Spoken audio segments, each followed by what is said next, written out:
Hello and welcome to the IdeaCast interview series, episode number 120. And my guest in this episode is Victoria Payne.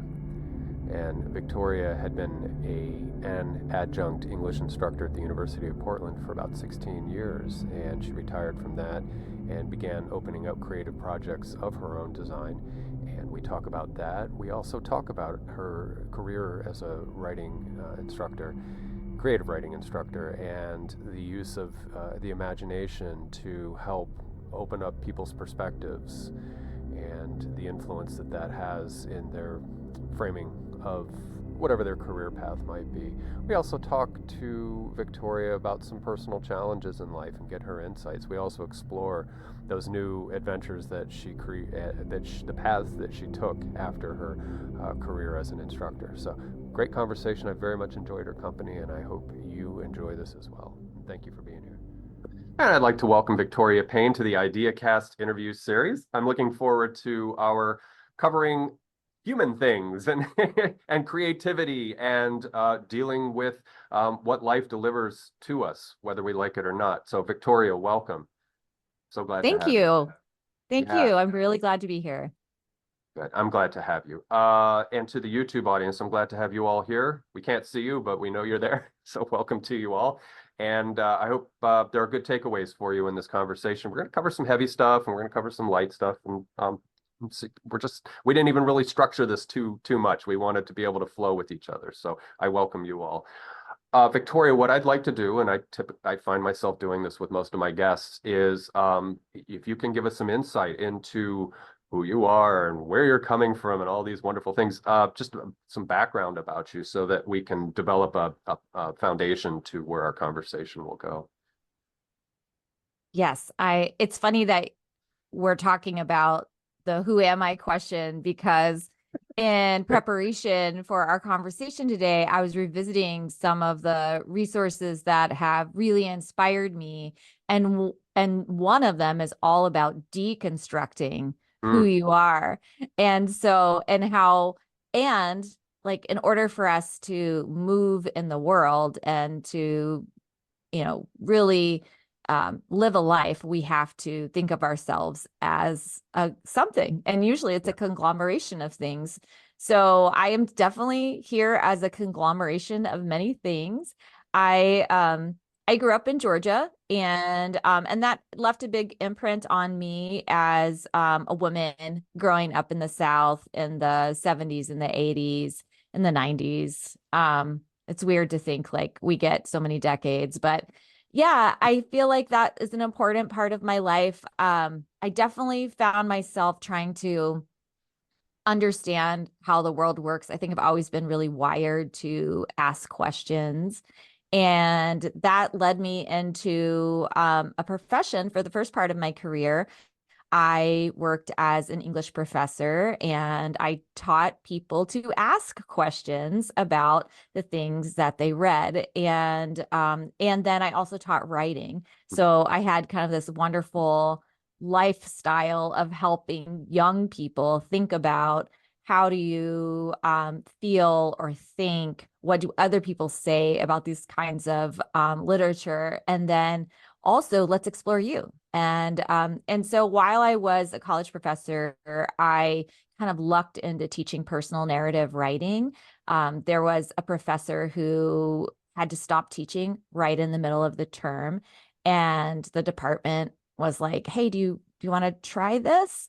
And so I gave it a shot, and they basically just didn't want me to screw it up. That was like, just don't mess this up. Yeah. And in the process, I discovered how much I loved it. I also taught another writing class where students did some writing about their lives, but what's really cool about personal nonfiction, particularly at the university where I was, is that it was all upper division students who were typically leaving college. And many of them hadn't taken any writing classes because they were so smart.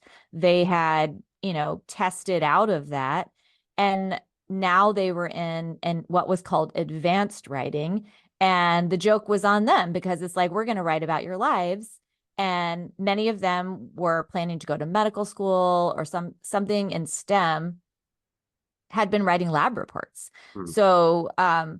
So it was really fun for me because I started teaching this class a lot and really trying to help people who didn't typically write or express themselves and think about who they were into language and what was they were so good at it and they really enjoyed it.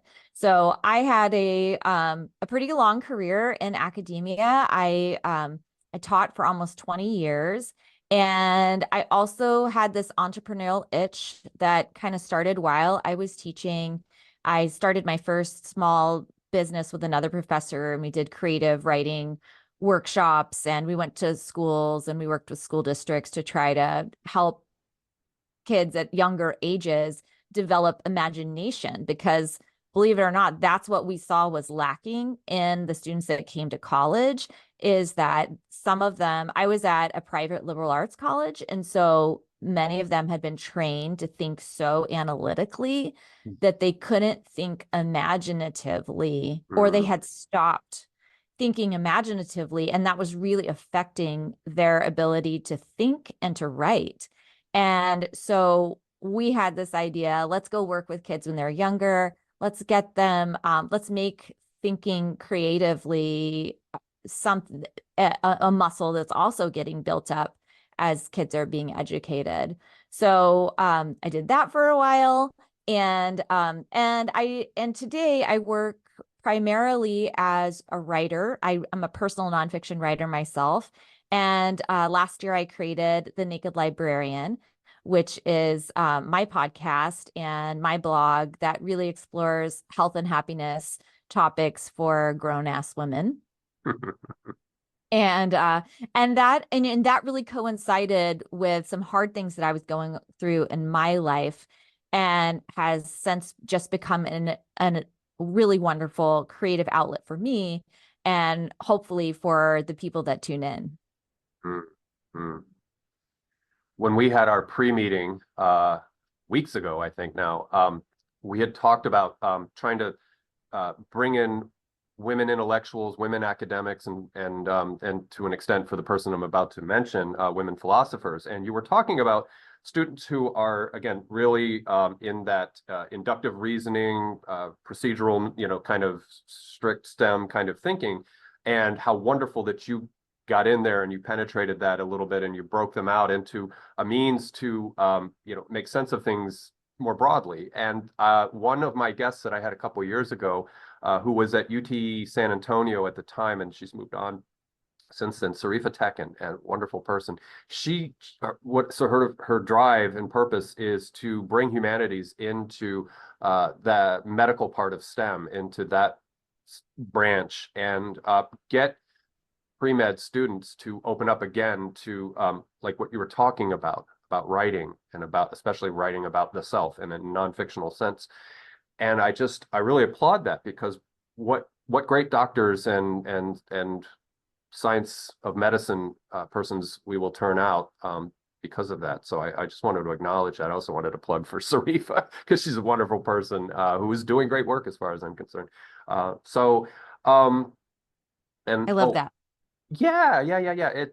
I think because we can kind of get lost in our bubbles or our silos, or however we want to say that. And it is absolutely critical that people, doing that kind of science, especially medicine, have that discipline, and they have that. But they're very intelligent people, and I think it's not going to hurt them in the least for people like you to come along and say, you really thought about your narrative or your self structure, and can we pull that out of you? Because in a sense, it's a frame break for them to not always have to think in that hard binary analytical sense, to get creative. And that may help when they're doing diagnostics someday. They'll frame break for a minute and go, oh, okay, I've disrupted that Spock thing that I was. So anyway, it's so important, right? And particularly you're talking about medicine, but in all of these professions, it's really important because we all have a lot of unexamined beliefs and biases and fears and things that are all glommed onto ourselves. We don't think of it as part of ourself, but it's in there. And if we don't have that awareness, that self-awareness, which is kind of impossible to have all the time in our consciousness. But if we haven't done a little work in the space between who we want people to see us as, which in a lot of professions is an authority, as someone that's knowledgeable and accomplished, if we haven't done a little work between that and my fears, my unexamined beliefs, the things that I thought were true, but now reality is showing me are maybe it's more complicated, then we're going to be not just like anxious and problematic. We may not even be good at our jobs or serving the people that we want to help. Yeah, that's essential, I think, in relations, in developing relations. I have a friend who became a physician, and he was telling me stories as he was in residency and doing, coming up, and some of his peers that had graduated from medical school. And, there's the cliche of bedside manner, but they actually had to teach a course on empathy in the latter stages of the training and the education, just to get to ground people, to say that, they're not slabs of meat, and, have that accessibility to them, to see into them and understand that there lies a feeling person, and so, yeah, that's critical in the totality of your work that you did with students. And again, I'm going to keep maybe obsessing over STEM, but broadly the population, were you able to detect, or was it palpable to you that there was transformation? Could you see light bulbs going on when you were introducing them to this kind of new perspective and this new lensing of whatever it is, interrelations or whatever you want to call Yes. it? And Okay. in fact, it happened quickly, and the majority came very willingly. The Oh, hardest students that I ever taught were smarty pants English majors. And that makes sense. who were like, why are we doing this kind of writing? Give me more like critical theory. And I want to use my big brain to analyze things. And honestly, I related to them. And a lot of the work that we end up doing with our lives is the thing that we need. And I definitely had become estranged from what I had loved about language by becoming more and more educated, and Hmm. then teaching in an environment where the point was to, intellectually help people develop. And so the students that came from the STEM backgrounds were almost always very bright, very fast learners. And they caught on right away that, oh my gosh, if I could, not only do I want to tell stories about my life, I want this kind of understanding because I'm leaving college and I don't feel, they had imposter syndrome. They felt like I'm supposed to be ready. Why don't I feel ready? Hmm. And someone who was a decade or two older than them, I knew that that was just a normal thing, and that one day they would look back and see everybody goes through that. But at the time, it's really hard to just explain that to someone. And so being able to write about their lives actually helped them gain confidence and coherency. And we actually know this. I mean, there's science on this, creating a coherent life narrative, the ability to talk about your life in that coherent word is important, like bring it all together. And how we tell those stories also really matter. Yeah, and I think that may be able allow maybe some people to separate wheat from chaff, where there is the prophilic self, the self that is curated as a character, or an acting role, and to then, with that inquiry and with that writing process, that you may, I don't know if there's ever an authentic self, because like you said, we are composites. We are, and I would hope, fluctuating in our selfness, that the selfness, is modified as we progress, but that there's that opportunity to discover, the different distinction from the abstracted self that may be more prolific, that we portray to others.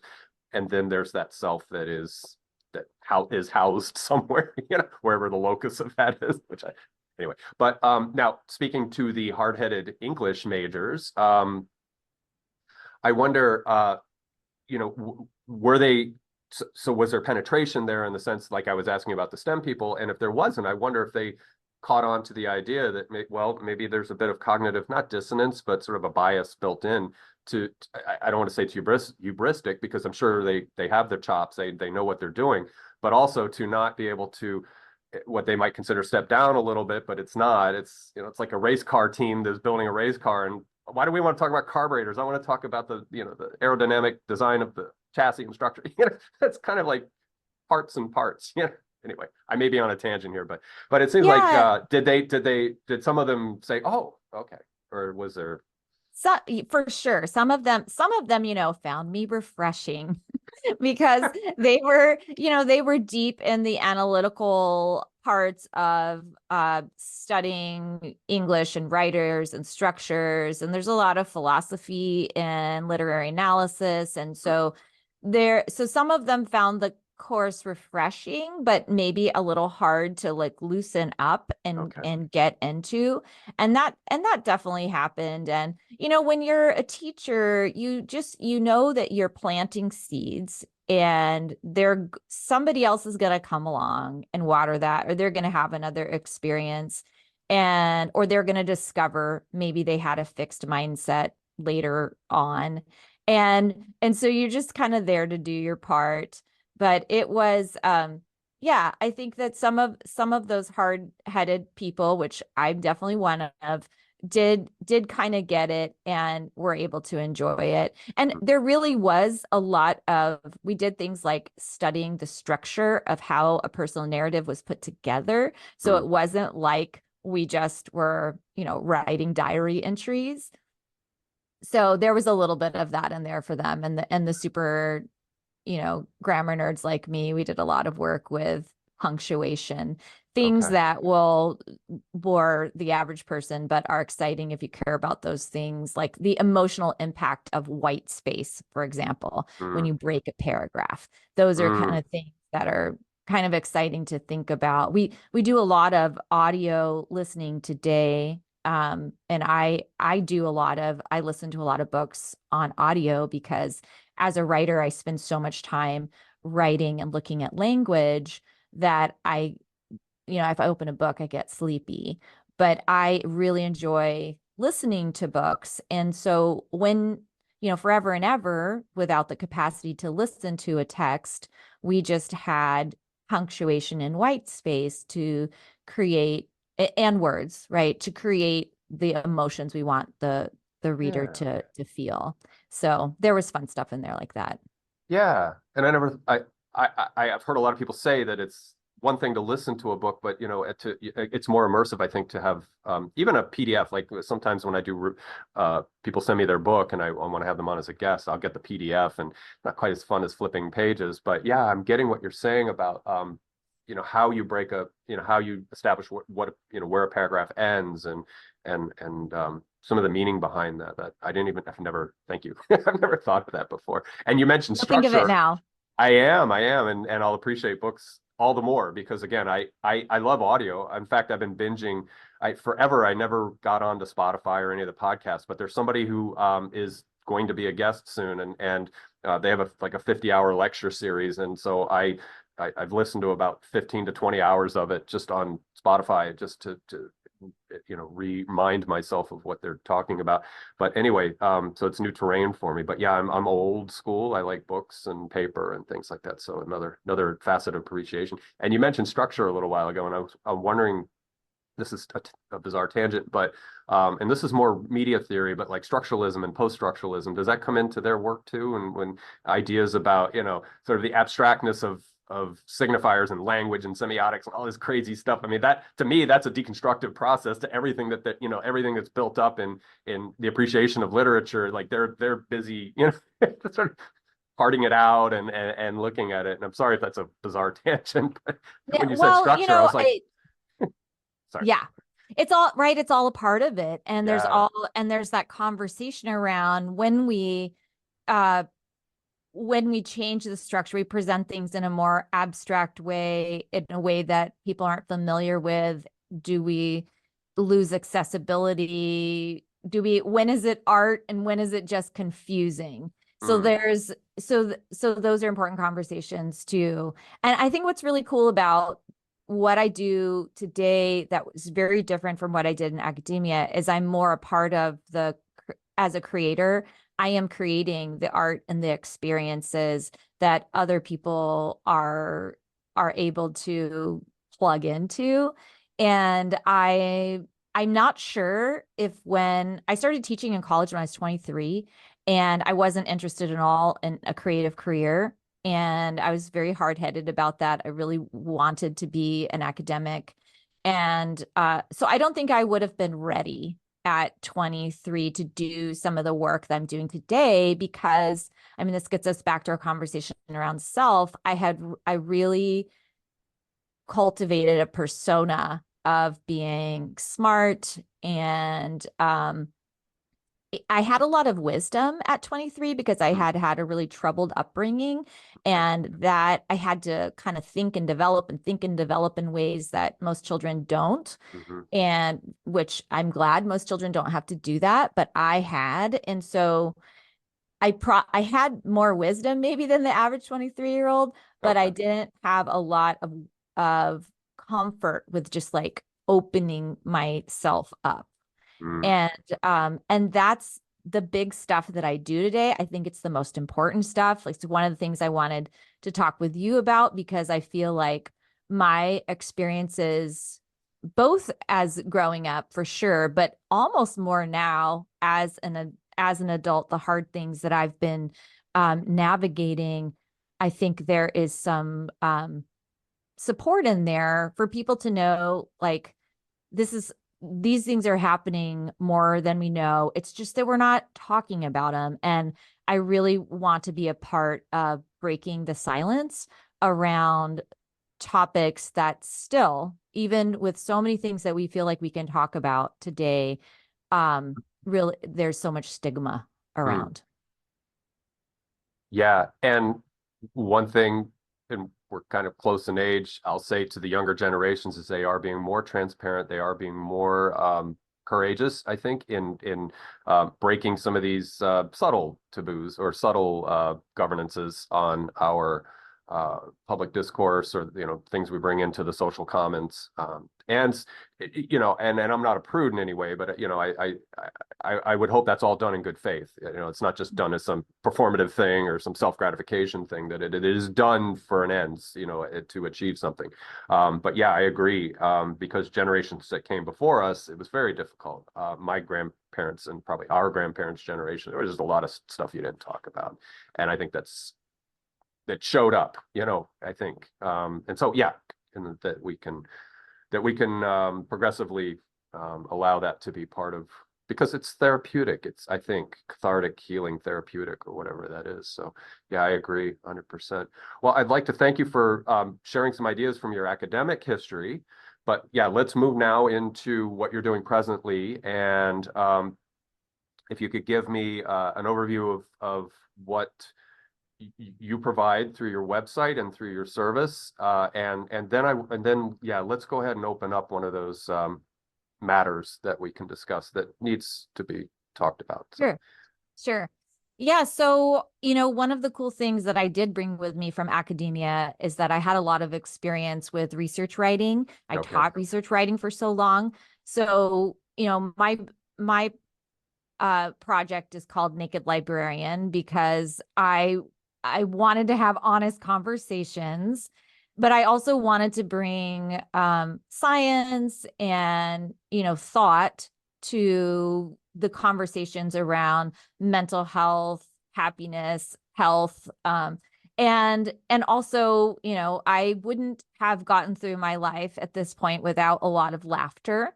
So I also try to bring some lightness and humor to hard things, because I think it helps. It helps us definitely to deal with it and cope, and it also makes it more accessible. So, like, for example, last year I did a workbook called The Naked Librarian's Guide to Your First Colonoscopy.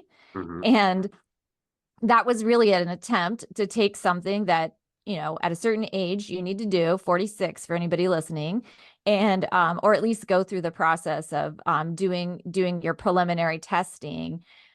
When I went through the process the year before, I read these instructions so many times, and I just thought, how's everybody else doing this? And I had this fun idea. And so it's kind of a spoof on self-help, but it's colonoscopy. And it also has all these fun, exercises and trivia and Quizlets and word searches, all related to that, but also some really interesting colon trivia, which I feel like we probably don't have enough of in our lives. So that's kind of what I'm really up to. I just launched my first season of Naked Librarian, and my first conversation is on anxiety. And but it's all over the place. Like, I'm going to be publishing, well, all over the place in the health and happiness sphere. I'm going to be publishing an episode next week on developing a relationship with the natural world. So there's topics all along those lines that I cover. Okay.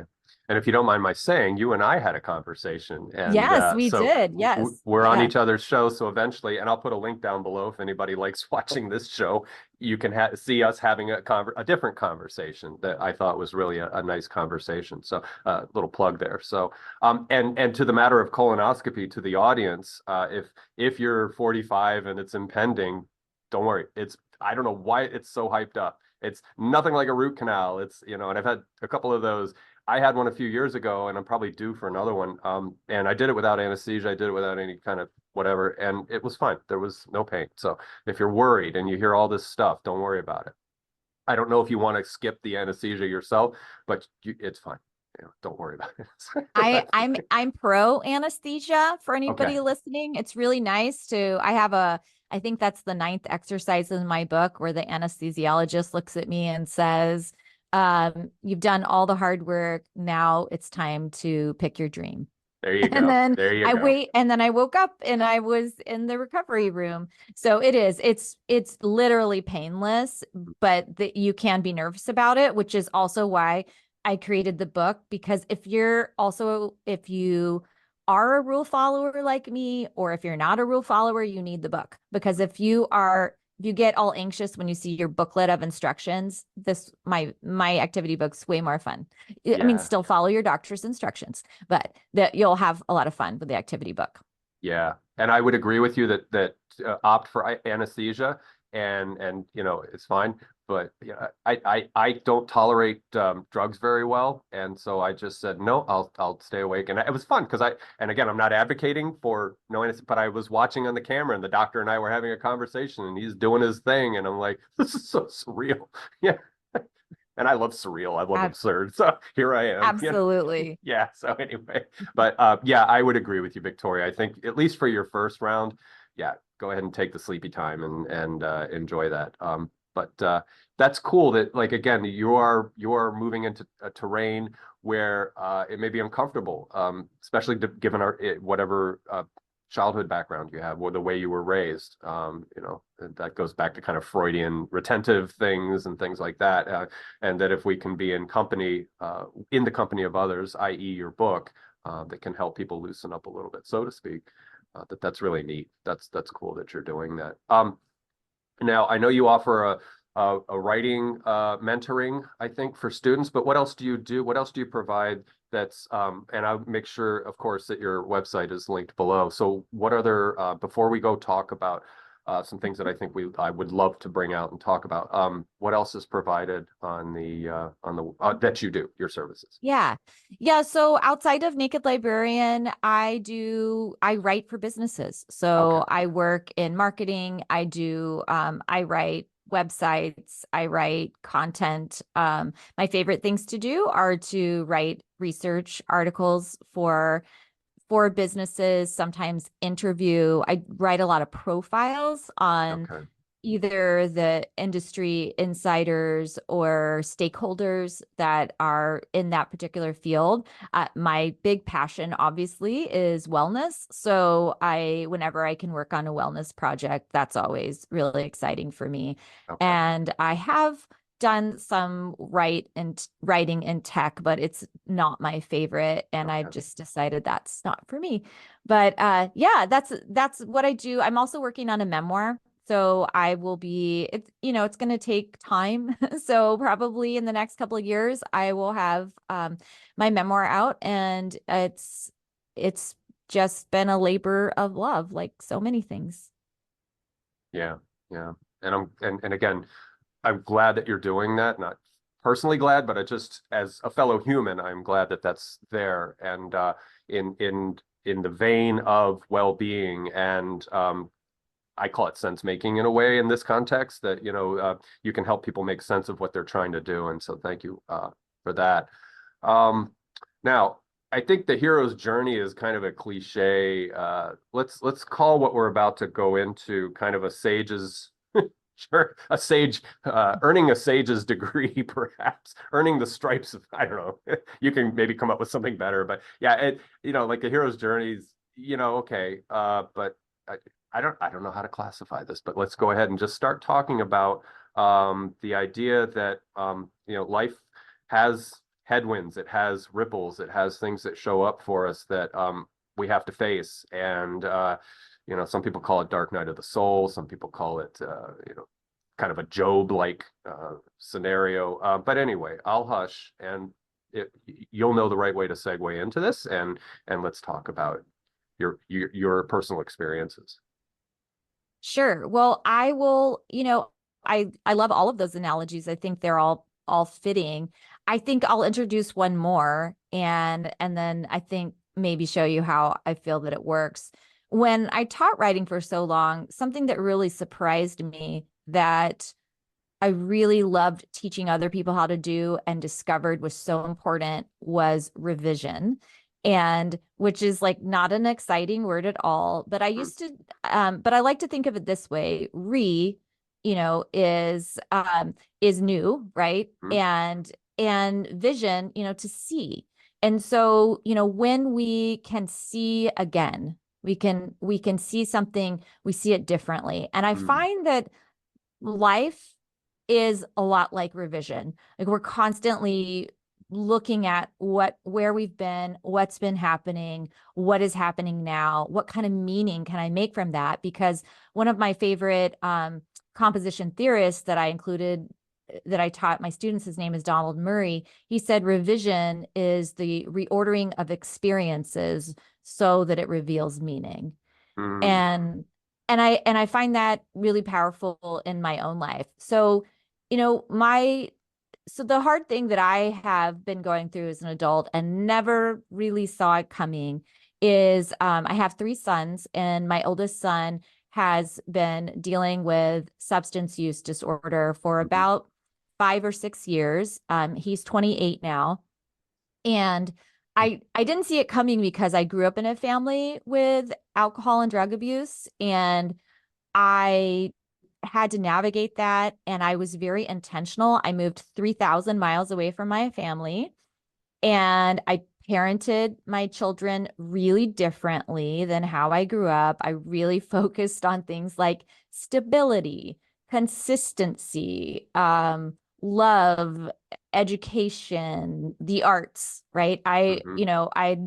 I was a young parent when I had him, and I had a lot of fear about not doing it right or messing up. And that was definitely with me. But my intentions were, I'm going to give you and your two brothers like a really different kind of life. And so when it became obvious that he had a problem, I really struggled to even see it. I was definitely denial, like, oh, it's, he's young. It's like a party phase. I'm sure it's a party phase. And I would see things that didn't fit that, but I wasn't willing to believe it, even though it looked a lot like what I had seen before. And I don't blame myself in any way. I think I was just doing the best I could with my own sort of negotiation with who I wanted to be, which was, the mom of a stable young person who was going to go off and, we talk about kids, flying the nest. And he was in that stage of life. He hadn't had drug and alcohol problems as a teenager. So I was just blown away. And unfortunately for our family, the problem didn't like just you find out about it and then it gets better. We used a lot of tools, a lot of the same ones that other people use. There's been multiple attempts to at rehab, which has all been very positive. I think that's a message I'd really like to get out. When you hear that somebody goes to rehab multiple times or that they relapse, the association is typically really negative. But when you're on the inside, each time somebody tries to get well and to do the hard work of managing addiction is really hopeful, and it's not a failure at all. And so we've been through a lot of rounds with that. But my son's addiction was very aggressive, and he kind of went from problems with alcohol and cocaine to within a couple of years living on the streets, disappearing frequently, not we wouldn't know where he was. Sometimes, 9 months could go by until we had heard from him. And I think if you're a parent and you're listening, you can only imagine like what that would feel like to, the first time he disappeared, I thought he died. Because we had a pretty good relationship and we're in regular communication. So when he didn't come home and I couldn't reach him for 48 hours, I actually thought he had died. It just didn't even occur to me that his addiction could be so bad that he would not let anybody know that he was alive. And I did the thing that you see in movies, like I took his picture. I went around to restaurants and places. I called the police. And that's not the only time this has happened. So I've had a lot of, unfortunately, really, really tough experiences in the last 6 years with his well-being, all pretty much like whatever you can think of, just fill in the blank, like talking to the police, finding him beaten up, not hearing from him all this time, thinking he died, him overdosing, like just all of that has happened. And, what I was finding was that as much as I loved him and as much as I knew that I couldn't fix what was going on, I was creating healthy boundaries. And I was very thankful that I had seen in my own family how people can really support the problem. And I was really determined not to do that. But logically, that was a choice I was making. But emotionally, I was still very attached to his well-being. And I could see that this was going really, really badly. And I was writing these emotional highs and lows, and I couldn't seem to figure out how I was going to really ever have a sense of peace in my life. And I had told myself a story, and maybe it's common, but I had told myself a story that because his condition was chronic and there was no end in sight, that I would really never be happy again, because I could see how it was affecting me and causing me to go like up and down. How could I have any kind of like peace? Or honestly, I was dealing with so much sadness and eventually kind of numbness because it was so hard to deal with it, that I really was started yearning to just get out of that.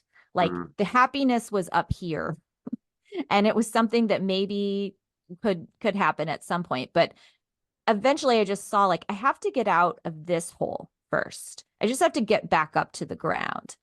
And so, today this is unexpected that we're having this conversation, and I can tell you this, my son is in a recovery mode, and he's staying somewhere where they're doing all the stuff, and he's been there now for a couple of months, which is the longest that has been in a long time. And we talked about this earlier. My predictive brain is always trying to predict, does this look different? Is this going to be different? What happens next? So there's always something to worry about. Like, even though now he's in a safe place and he's working on things, my brain really wants to know how it's all going to end.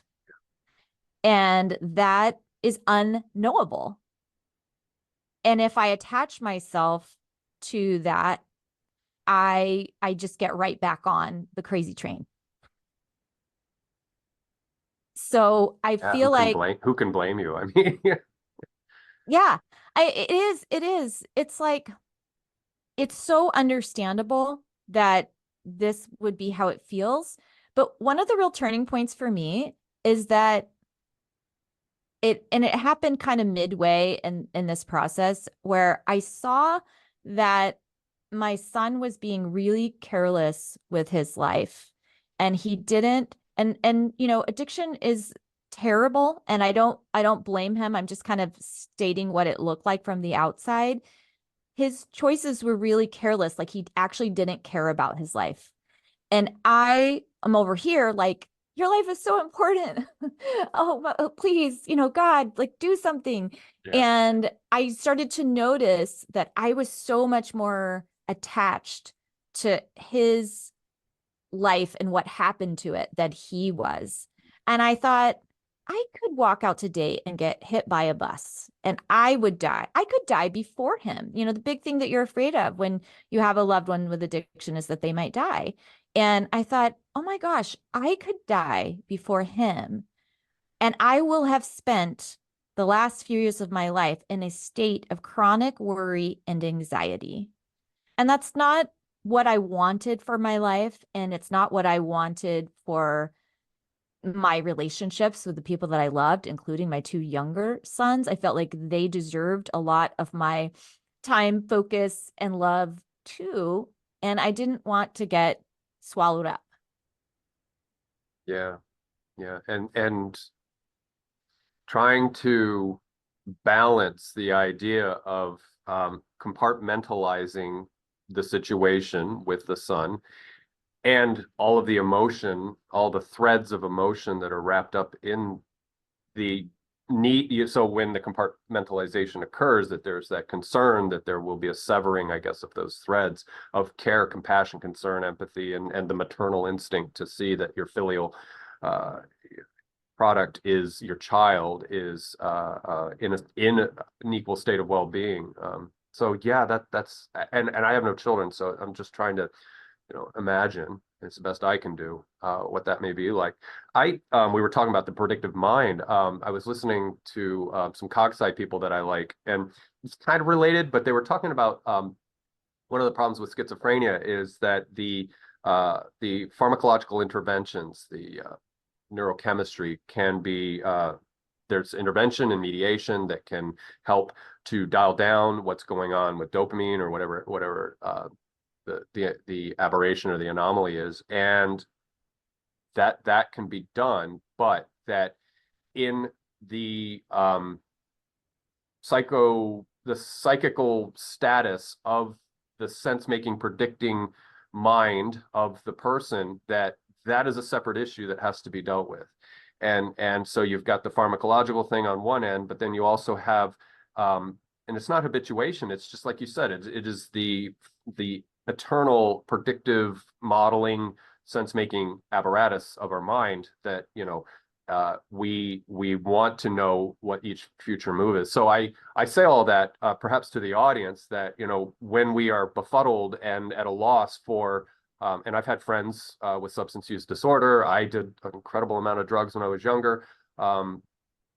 The idea that just because there's one level of intervention or one aspect of an intervention, that there are other dynamics. And I'm sure addiction recovery or substance use disorder recovery, people already know this, but I'm just saying this maybe to somebody who's they're just stepping into this, or that it's just starting for them, that it's not as simple as maybe chemical abstinence or whatever it is, that there are layers to this. So if that's helpful in any way.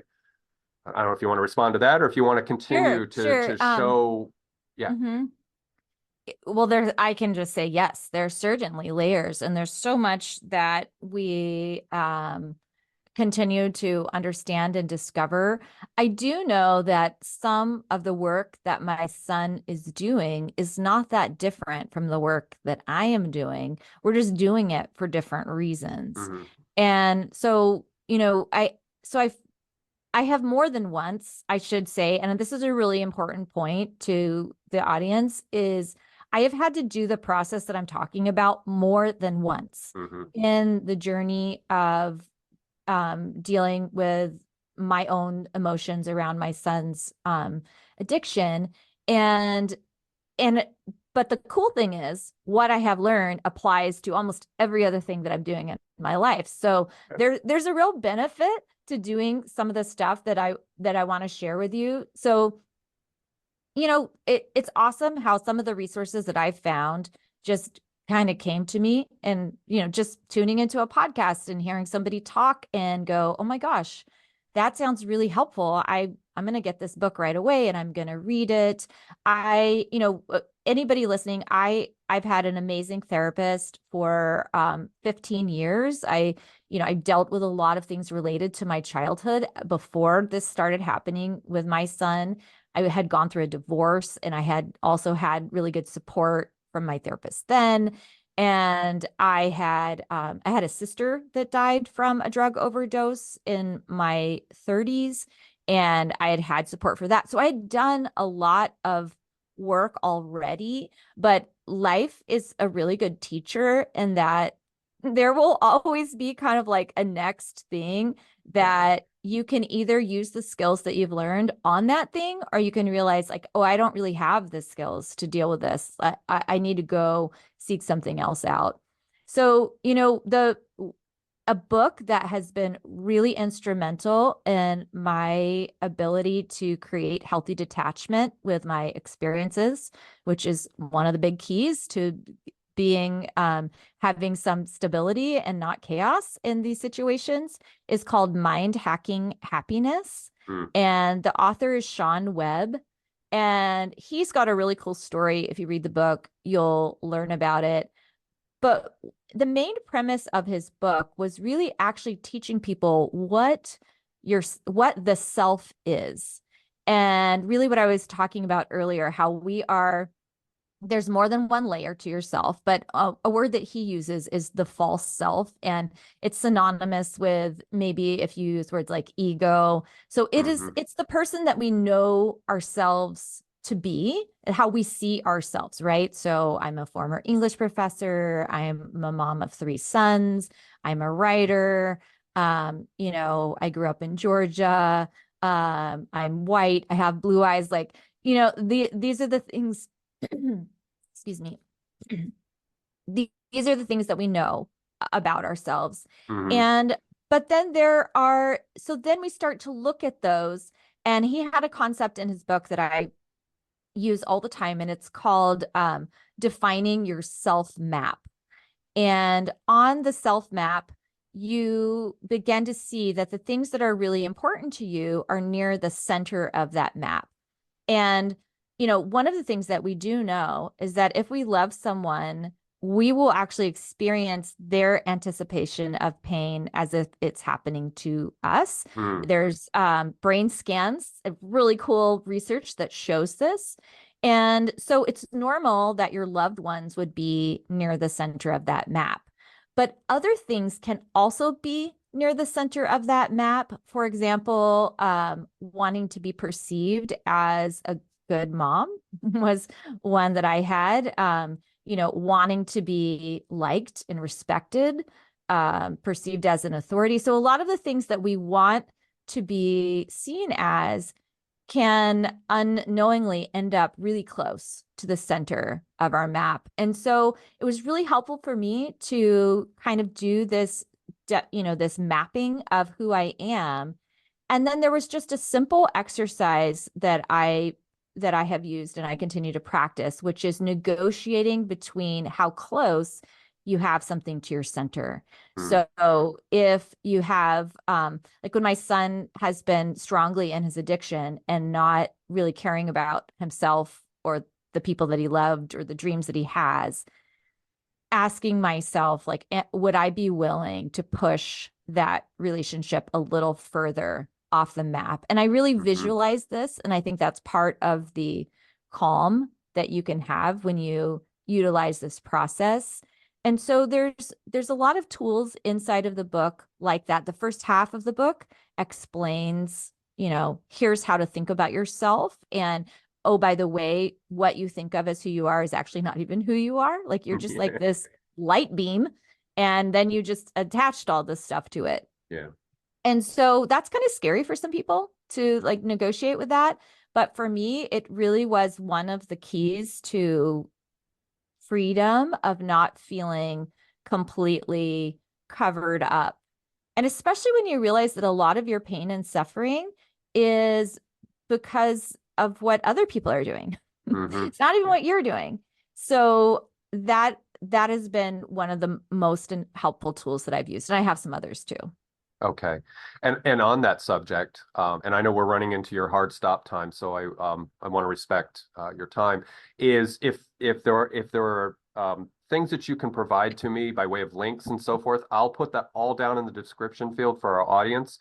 And you may be a lifeline for some people, or an emotional support line, by way of that, passing some of the resources on that you were able to capitalize on. So I know people would appreciate that, and I want to thank you, because I know time's ticking, for being transparent, for presenting a very personal story out there. And again, I was looking forward to that, in a sense that it will go out into the world. It will have its own life, and that people can, a lot of times just hearing an anecdote saying, not the only one. I'm not going crazy. And so thank you for doing that, because I think that will make a difference for people. Now, Sure.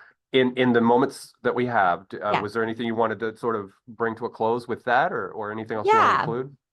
Yes. And I have a few more minutes, so I think we're Okay. doing fine on Okay. time.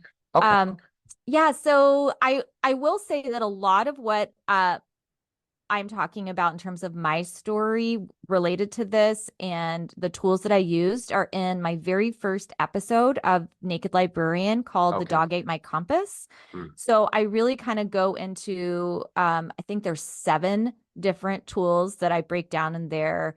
And there's a lot of resources and readings. And I wrote that and published that about a year ago, and all of that's still true in Mm. terms of what I am using that's helping me. And I think it's really important for people to find something that works for them. And, for some people there's amazing Al-Anon communities that you can be a part of. So just, finding a community, one that Mhm. understands what you're going through.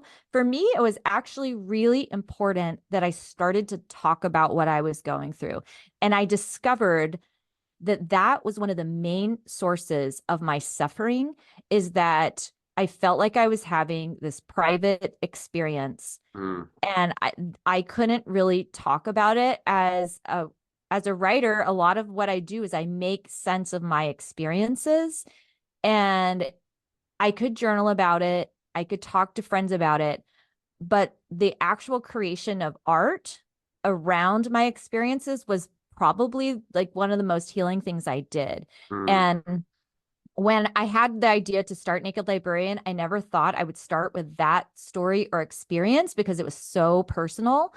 But that I had to essentially like write myself out of where I was, and in the process I started to think about this could really help other people. And so that's why there are all of the tools in there. Mm. And I think, something I'll just close with is something we were talking about before our call started. And that is, living in gratitude. One of the things that I had to really make peace with related to my son's experience was that despite everything, I was still really grateful that I've been able to be his mom. Mm. That this was not, because you'll ask yourself questions when this happens to you, like, why was I born? Yeah. Why was he born? Why are people born and then this happens to their life? And so I looked back and I could see a lot of gratitude in getting to mother him. I wasn't sure how long he was going to be around or even me, but I could find that space in there. And one of the pieces of writing that I did recently was on gratitude and really cultivating a practice of it. And I think it might be helpful just to tell your listeners this really cool analogy that I encountered. And Yeah. you can also go on my website and read this blog. Yeah. But the researcher, he's from Cornell. I think you've got his name on the tip of your tongue. Yeah. Tom Gilovich Thank you. was quoted Tom, in your blog. Yeah. Yeah, Tom Gilovich. In fact, there's a great episode of Hidden Brain where he's interviewed. So you can also go and Oh, listen okay. to all of that. Okay. So Tom Gilovich uses this metaphor of headwinds and tailwinds when we think about our lives. And the headwinds are the things that are right in front of our face that are really difficult. It could be that you don't like your job. It could be that you don't have enough money in the bank account. It could be something really big like your son dealing with substance abuse. So those are the things that are all in your face. But we also have tailwinds, the things that actually make our life a little easier. And when it comes to cultivating gratitude, there is almost always something you can find to notice as a tailwind. So these are that you do live in a house with a roof over it, that you do have food in the refrigerator, that you have people who love you. But it can be really, really practical. Like I love this coffee mug and how it feels in my hand. I Mm. love coffee. I'm so grateful for coffee. Yeah. And the other day I was listening to I like to listen to Bruce Springsteen Mm. while I am cleaning. And I was having friends over and I was cleaning up. And so I had, the Bruce Springsteen channel on and I'm listening to all this music and I just started to feel so grateful for Bruce Springsteen.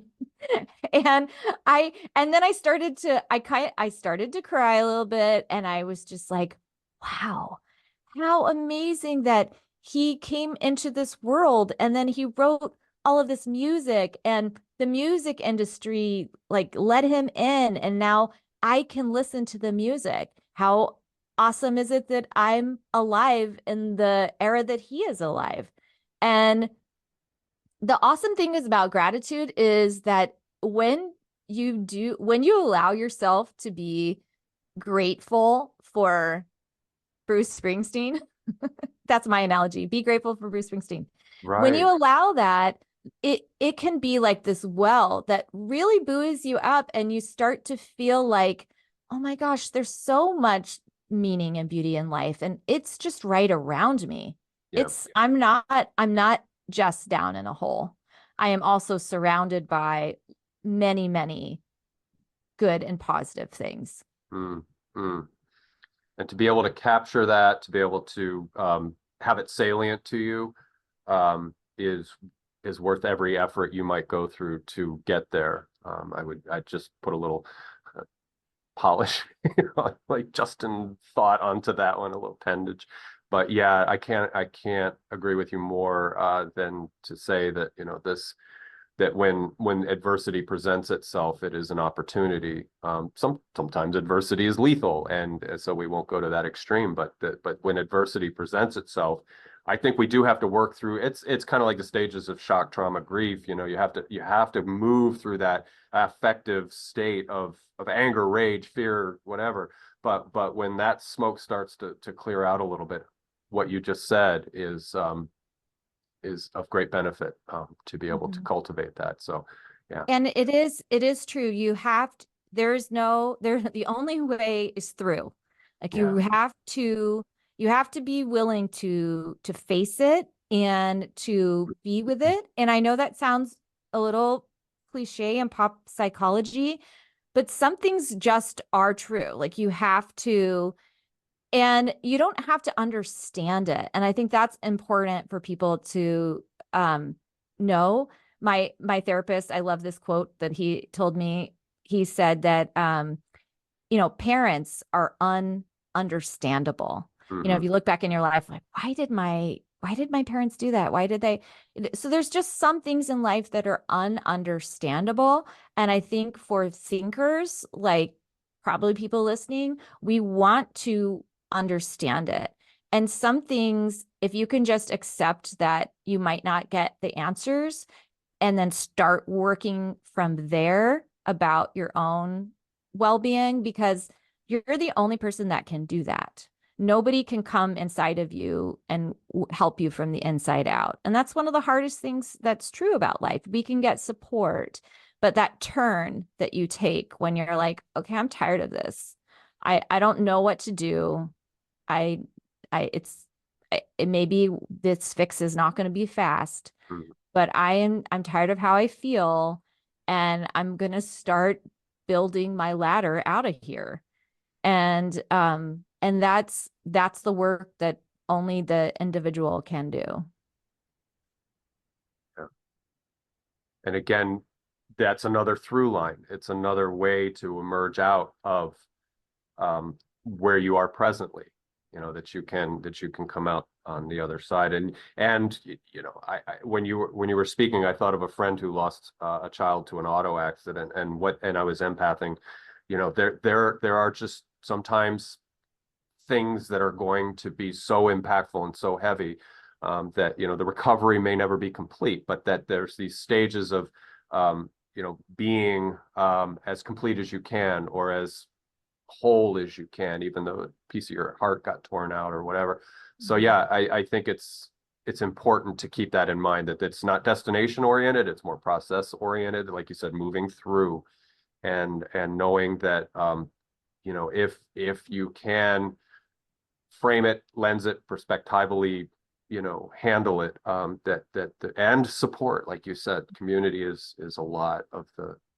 Sure. Yeah. Because people can reach into the hole or you Yeah. can reach up, and both things are really important to do. But there is this kind of willingness and honesty that has to happen with ourselves. And, if we're lucky, we'll live a long life. But that doesn't, but there will guaranteed, no matter what you're going through now and how hard it is, something else will come back around. And so whatever work that you do now, to cultivate a sense of well-being that you can hold on to in times of heartache and crisis, it's all money in the bank. Mm-hmm. Yeah. Yeah, that's shortens the refractory period between, unflappable well-being, horror nightmare, and then being back to whatever baseline you can get back to. Yeah, I agree. I agree that that's almost like a resilience practice, and a sprinkle of anti-fragility in there too. But there's no judgment in saying that if so, in other words, adversity can be sort of like an immune boost for the psychic immune system. That if you can lens adversity correctly, you can say, I've been there before. Excuse me. So Yeah, and I just want to my last thought is I want to say excuse me. something about resiliency, or resilience. I One of my big problems was that I was very resilient. And Oh, so I could bounce back really fast. But you can't do that forever. And excuse me. so my lows were I wasn't used to feeling that low because I had mastered resilience. I'd done it over and over and over and over. And that was probably another piece that was weighing me down, was like, are you kidding me? Am I going to have to go through another like really hard thing? Haven't I done my part? Yeah. And so I think for anybody out there has been through a lot of hard things, you may also have a lot of resilience. And I think what I'm talking about is a little to the left of that, because you like just the ability to like bounce back and keep going. I don't think that's what most of us want in life. Hmm. We want to be able to keep going with a sense of meaning and beauty and calm. And that's a little different than grit and persistence. which I think sometimes get kind of wrapped up in resilience. But Yeah. so I just want to speak to that because it's confusing when you know how to cope with hard things. Um, and I think that a lot of people that do know how to cope with hard things, one of their main coping mechanisms is anxiety, Mm. and that's not a happy life. Yeah. So you be able to like get up and go to work every day, and still feed everybody in your house and do on the outside look just perfectly fine. But if you're suffering on the inside, then I I think that is where a lot of people want to see movement and changes in their life. So, Wonderful, wonderful. Yeah, we could almost lens resilience as a resource that can be brought to the fore when necessary, but that one cannot, much like coffee, one cannot stay on that for too long. One must then also be vulnerable, and also move through a horrific, well, terrific experience. And so yeah, there's that. It's like I always like to use the analogy in another way, but I'll bring it in here is like a mixing board when you're producing a Bruce Springsteen album and that you want to get everything sort of dialed in right for that particular song or those instruments. And then you have another thing where the dials have to move differently. And if that's a good metaphor or analogy for people is that, yeah, you turn resilience to resilience when necessary, but also like I think you were implying there is that it can be too much sometimes, and yeah, it can generate an anxiety, and that makes sense. That makes sense. You can't be on anything for too long.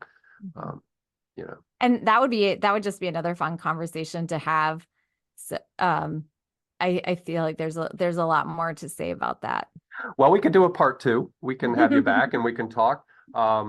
So there's that. And in the meantime, like as I think I mentioned before, all of your information will be down below, including your YouTube channel. I will put the blog article on gratitude. I will also have your website, but I'll also have a separate link, and I'll emphasize that that's the gratitude blog that you wrote about with Gilovich, and we'll make sure that that's there. And again, any resources you send me by way of email, I'll make sure that they're included. And yeah, let's let this one gestate and become what it is, and then you can come back and we'll have another conversation. So That sounds great. all right, Victoria, this has been great. We've learned about you. We've also you have been instrumental, I think, and when I do promote this conversation, I'm going to say, look, there's some takeaways here for people to or reflection, an ability to see oneself in the conversation. So I think not to pat ourselves on the back, but I think we did good work here. So I appreciate that, being my conversation partner and Thank you. yeah, creating something here. So thank you very much. I'll say goodbye to you after we hit record, but to the YouTube audience, thank you all so very much for being here. And I hope this was a good experience for you. So thank you. Thank you. Now I just find the record. Here we go.